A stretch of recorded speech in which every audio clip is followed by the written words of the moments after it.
We talked about the people's main event. We said Dustin Poirier, Michael Chandler, this is the people's main event. But we also made another apt prediction. We said that when Michael Chandler gets hit, and he gets hit a lot, he abandons the game plan and it just turns into a straight fight, a dog fight, a street fight, if you will.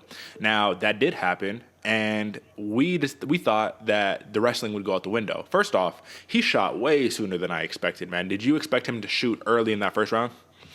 No, Derek. I was expecting the shots to come out in the second round. I thought they were going to give the crowd what they wanted, toe-to-toe in a phone booth on the first one. The second round comes up, then the shots start happening, then the fights, then the game plan comes into effect. Michael Chandler, though, put it to him at the beginning, In the beginning of the first round, but come towards the end of the first round, Poirier won the round and had Michael Chandler on a real queer streak. So this is another example of a couple more seconds in that first round, and we're saying Dustin Poirier walks out, cleaned him up, first round TKO, going back home to Lafayette, Louisiana. However, didn't happen, but at the same time, when we dug into the trenches, round 3, Michael Chandler made a pivotal mistake. A pivotal mistake, man. This is one of those where I'm like, I see this in the gym every day, and this is a mistake you cannot make. He decides to come up, put him on his shoulder, right? And when he drops him the wrong direction, bro. So first off, you drop Poirier down to the ground. You start to try to take his back. You don't solidify that hook. I'm going to go on all day about the hook, bro, because that hook is literally position before submission, right? Get your hook and then turn him to the other side. Get your other hook. Now you got control. You fail to get the first hook. Poirier, a jiu-jitsu black belt, he starts turning so he can start taking the back of Chandler. And what do you know? He does. And at the moment when you have these black belts who are experienced, who have done this repetition after repetition, when you get that reversal, when you turn to take the back, he immediately put the body triangle on him. It was game over from there, bro. I could have told you that from the jump. It was game over once he got that body triangle, because at that point, all that's left is, I'm going to face crank you. I don't give a shit. We're fighting right here. I don't need to be nice to you. And what does Michael Chandler do? And this is something I see a lot of people do in panic situations. You fight the hands, but instead of fighting the hands and tucking the chin, so you're fighting the hands to try to bring it up and alleviate the pressure on your chin to bring it more towards your face and your nose. Yeah, your nose might get broke, your teeth might get smashed in, at least you're not getting choked. He fought the hands down and literally choked himself. He literally put Poirier's arm on his throat and, yeah, got the choke, got the win.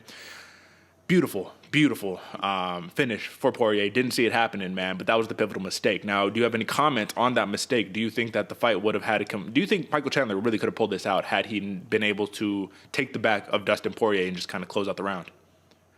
I mean, I don't know, Derek. We saw Michael Chandler, somewhat take the back, like you said, didn't solidify the actual hooks in, and did a little dirty little fish hook action, if you will, which I didn't. None of us saw it in real time, but they excellent work from the camera people to pull it up, because that was one of the best / dirtiest fish hooks I think anybody's ever seen, and still wasn't able to solidify the arm under the neck to actually get the choke.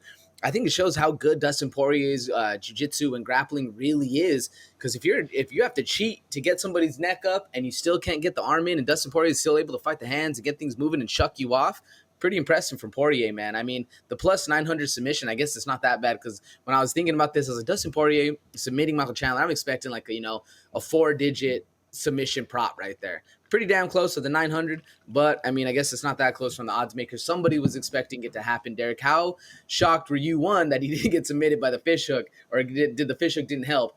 Two, that this ends in submission. I mean, like you said, we were both looking for TKO right here. Were you absolutely shocked, or were you kind of just like, well, yeah, this is how it goes down? Dustin Poirier does have good submissions after all.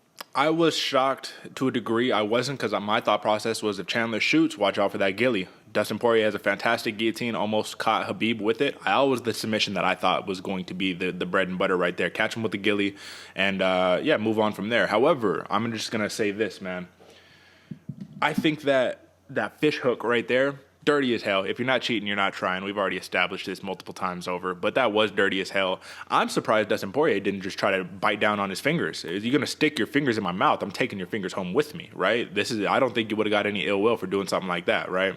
Probably would have at the end of the day. I mean, you shouldn't be doing any of that stuff, but dirty as hell move. I was not surprised about the submission, like I said. I was more surprised, if anything, that Michael Chandler was just so, I don't even know the words to put on it, man. Honestly, like when I'm trying to answer this question, I'm trying to put it into like a figure of speech, but he just seemed reckless, man. On the ground, he just seemed reckless. Like, and that's how he fights, bro. He's a reckless fighter. So it is what it is, man. Plus 900 submission prop victory for Dustin Poirier. I'm sorry I couldn't frame that into a better, set of words, but at the end of the day, man, it was just a reckless performance on both ends. But Poirier gutted it out, and he got the dub. Now, that little bit of heat that they had after the fight where he basically called him out on his shit, right? Probably the most apt thing to do. But at the end of the day, if you're in that position, is beef dropped at the end of the fight? Yeah, beef drops at the end of the fight. I feel like it's not dirty enough to where like we continue the beef. Like, yeah, you stuck your fingers in my mouth. I probably should have bit you.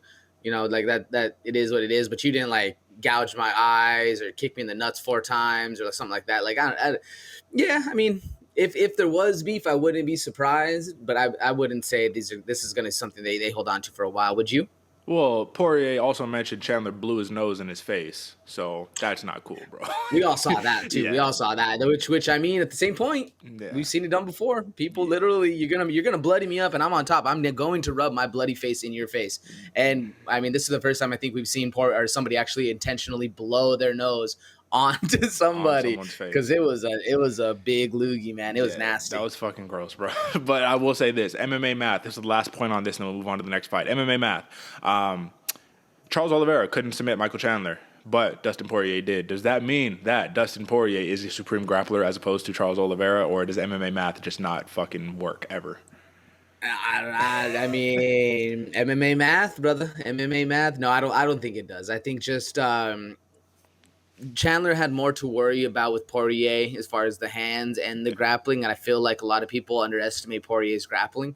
Whereas with Oliveira, everybody was very hyped on the grappling. This dude is just that's where he lives, is on the ground. Yeah. So Michael Chandler's probably more worried about that going into it, not so much worried about the hands. Hence why he got dropped in that fight as well. And I don't think it equates exactly like that. Do you?